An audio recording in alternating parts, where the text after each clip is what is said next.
So, a fresh new week has arrived, and here on this channel, that means one thing and one thing only. Every weekend, I post an episode of this series we do called Your Take Not Mine, where I turn to you, the viewers, to give me your hottest NBA takes of the week based on what's going on at the time, and I then choose my favorite submissions and discuss them in a video. This week was an absolutely ridiculous week of playoff basketball, where we saw one of the biggest upsets of all time go down. Many of the other series are extending, with tight contests happening every night, and so many big-time performances are happening regularly, so of course we have plenty to discuss. In order to submit your takes, I make a community post on either the day of or the day before the video, similar to the one that you see on your screen now, so if you want a chance to be featured in a future episode, be sure to stay on the lookout for that. Before we start though, I want to thank the sponsor of today's video, PrizePicks. As the 2023 NBA playoffs continue on, PrizePicks is the best and easiest way to play daily fantasy to stay engaged on all of the excitement. All you have to do is pick between 2 and 6 players and the over or under on their projections, and you can win up to 20 times your original entry. Plus, PrizePicks is coming in hot with a new promotion where every single day during the NBA playoffs, one user will win a chance at becoming a millionaire. How it works is that one entry placed after 8 a.m. every day will randomly be selected. Then whoever gets selected will be given a 6-pick flex where the payouts include winning $1 million if all 6 hit, $80,000 if 5 hit, and $16,000 if 4 hit, so you still have plenty of time to get in on the action for your chance to be chosen. By going down to the link in the description of this video and using promo code REFERENCE when you sign up, you also get a deposit match bonus of up to $100. Once again, thank you to PrizePicks for sponsoring today's video. Now let's get back to the topic at hand. The first take we'll be discussing today comes to us from Matt, and he says that Jimmy Butler is a top 5 player in the NBA, but he just saves himself for the playoffs, which is why his regular season numbers don't back this claim up as much. I'm going to be honest, I don't think I've ever seen a player quite like Jimmy Butler before. We throw the phrase flipping the switch out there a lot in basketball discourse, but oftentimes it's used by way of exaggeration or hyperbole when the star player has a big game, but Jimmy Butler actually encapsulates that phrase more than anyone else in the league.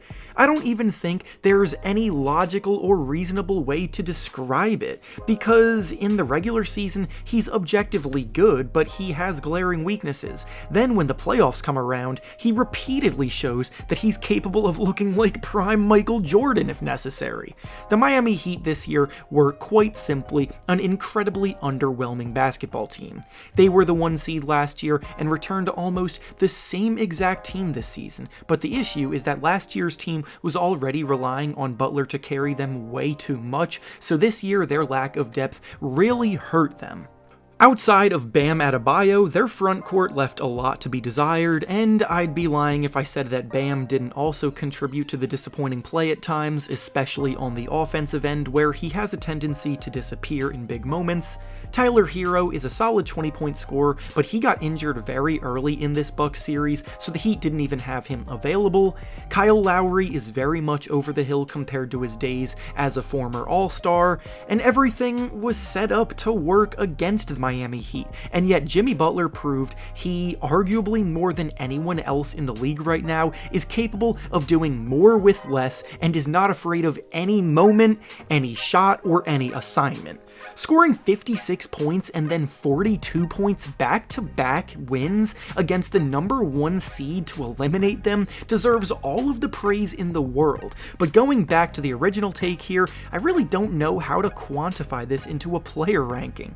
The argument can be made that if Jimmy did this more often in the regular season, then the Heat wouldn't have even been the 8 seed in the first place, they would have been ranked higher, but then again, you absolutely have to take into account how utterly dominant he is when the big dance rolls around. I think it's hard to justify labeling him as a top 5 player overall right now. However, if you were to ask the question, how many players would you want on your team over him come playoff time, there certainly wouldn't be 5 answers.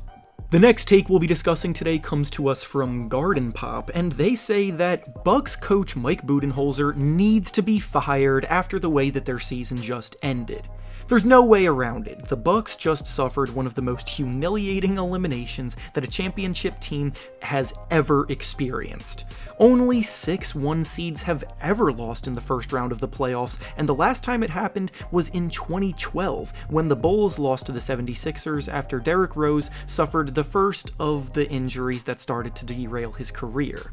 This Bucks team had the guy who most view as the best player in the league. They had the runner-up in the Defensive Player of the Year race in Brook Lopez. They had an all-star guard in Jrue Holiday, who was also voted the best defender in the league by his peers. They had the 6th Man of the Year candidate in Bobby Portis, and the rest of their rotation was made up of capable floor spacers. Mike Budenholzer absolutely needs to face the noise for what just happened, and especially in that closeout game, he left everyone scratching their heads several times, including his decision to not call a timeout at the end of regulation, his decision to not throw double teams at Jimmy Butler when he was absolutely cooking them, and his inability to adjust when things started to go wrong. And ultimately, after all of that, he may be out of a job this summer. However, what we're not going to do is scapegoat him for all of the team's shortcomings.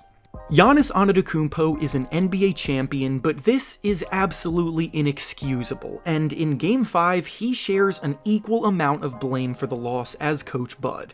He clanked over half of his free throws that could have sealed the game, he looked squeamish every time he touched the ball down the stretch, to the point where he almost threw it straight out of bounds one play, and the lone Bucks win this series actually came in one of the games that he wasn't even playing. If you're going to be in the conversation for the best player in the world, that is absolutely inexcusable. And for it to happen against an 8 seed when you're the odds-on favorite to go all the way means he deserves every bit of the scrutiny that's coming. And finally, the last take we'll be discussing today comes to us from Tangy, and he says that looking back, the Cavaliers should have never even traded for Donovan Mitchell in the first place. Now, the Cavaliers went into the series against the Knicks as the favorites to advance, but they ended up getting sent home in just 5 games. The funniest part of this series that I haven't really seen discussed very much is the fact that the Knicks were the other team involved in the Donovan Mitchell sweepstakes, and they were trying their hardest to acquire him, so for them to then eliminate Mitchell this year, it has to leave a sour taste in Mitchell's mouth, knowing what could have been. Regardless though, despite the disappointing end to the season, this is an absurd take, and the Cavaliers definitely don't regret going out and getting Mitchell because their issues lie in many other areas. They're a team with a very good regular season defense, but come playoff time, this series exposed the fact that their big men cannot handle the physicality that comes from these kind of games when the intensity ramps up. Mitchell Robinson and Julius Randle bullied their bigs all series long, and Jalen Brunson got whatever he wanted. The Cavaliers' offense also just wasn't sustainable because, again, the backcourt of Mitchell and Darius Garland had to do a brunt of the creation, as guys like Evan Mobley and Jarrett Allen aren't really capable of doing it for themselves. They got out-hustled, they were the physically weaker team, and their overall lack of playoff experience definitely came into play as well, so if anything, this was a good learning experience for them, and I expect them to be ready to bounce back next year. And with that being said, that's all I have for you today. Make sure to like the video, subscribe to the channel, and comment down below what you think about the takes we discussed. Thanks for watching, and I'll see you all next time.